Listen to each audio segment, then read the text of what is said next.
যে বাবরি মসজিদের মাথায় প্রথম আঘাত করলো সে কে? সে একটা নীচ জাতির ছেলে।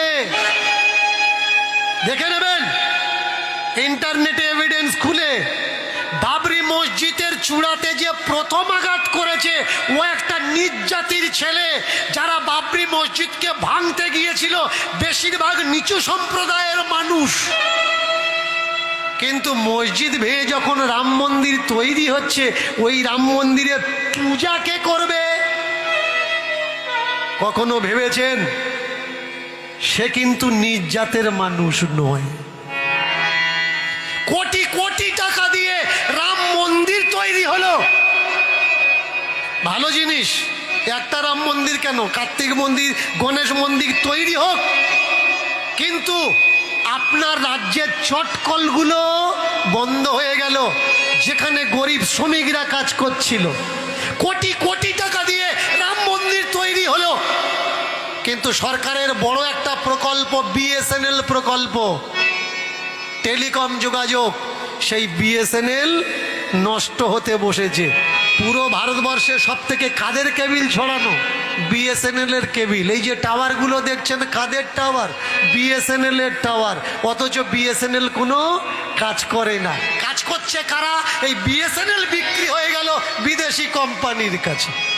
তাহলে রাম মন্দির যখন তৈরি হলো কোটি কোটি টাকা ইনকামের জন্যে, যদি কেউ প্রশ্ন করে ওই কোটি টাকা ইনকাম দেশের কাজে লাগবে নাকি ওই উচ্চ বর্ণদের কাজে লাগবে? মসজিদ ভাঙলো কারা?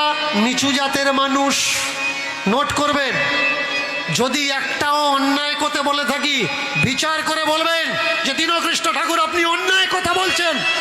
যে বাবরি মসজিদ ভেঙে রাম মন্দির আমরা তৈরি করলাম, রামকে ব্রহ্ম সনাতন রাম, রামকে ভগবান রাম, এই রাম মন্দির তৈরি করতে গিয়ে দীর্ঘদিন ধরে কোর্টে বিচার চললো, দীর্ঘ বছর ধরে, সেই কংগ্রেস সরকার থেকে বিজেপি সরকার পর্যন্ত। বলুন তো এই রামের সব থেকে বড় ভক্তকে? হনুমান।